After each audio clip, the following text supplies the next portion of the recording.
एक बार भगवान बुद्ध प्रवचन दे रहे थे और अपना प्रवचन खत्म कर उन्होंने आखिर में कहा कि जागो, समय हाथ से निकला जा रहा है।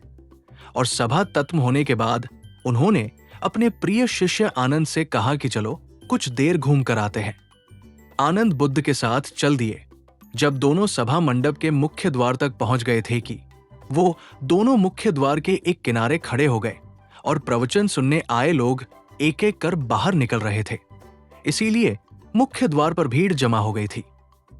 अचानक उनमें से एक महिला बुद्ध से मिलने आई। तभी उसने कहा कि तथागत मैं नर्तकी हूं और आज नगर एक बड़े शेठ के घर मेरे नृत्य का कार्यक्रम पहले से तय था, लेकिन मैं उसके बारे में भूल चुकी थी।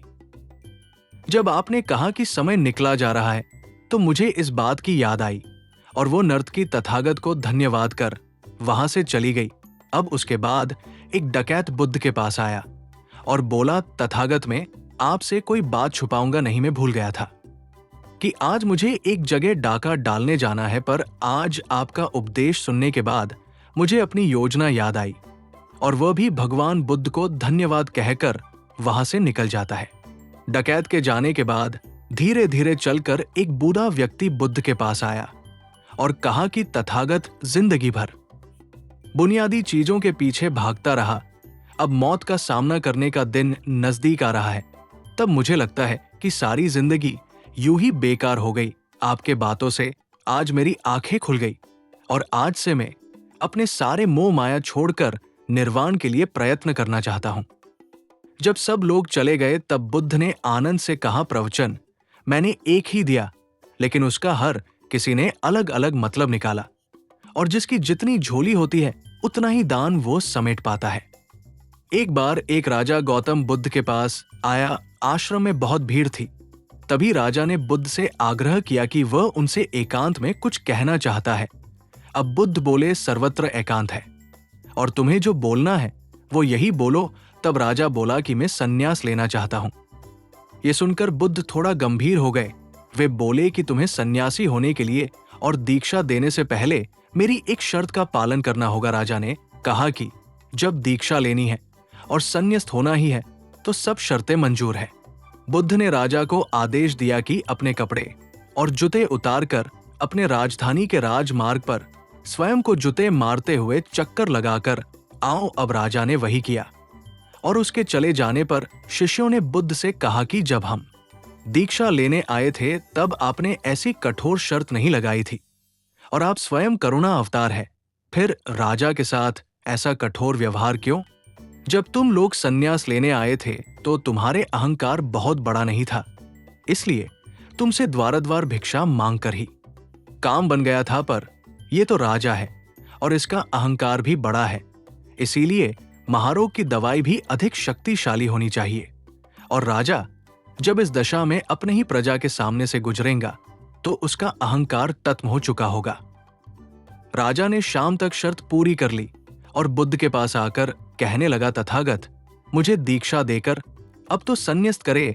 तभी बुद्ध ने राजा के सर पर मुकुट रखा और कहा कि अब तुम्हें संन्यास लेने की जरूरत नहीं है, अब तुम जाओ और स्वामी भाव छोड़कर सेवक भाव से राज्य करो।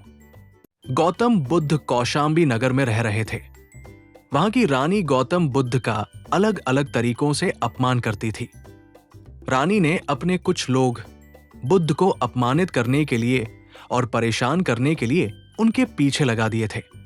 रानी के आदेश पर वे सभी लोग बुद्ध का विरोध कर रहे थे, लेकिन बुद्ध ने किसी से कुछ नहीं कहा।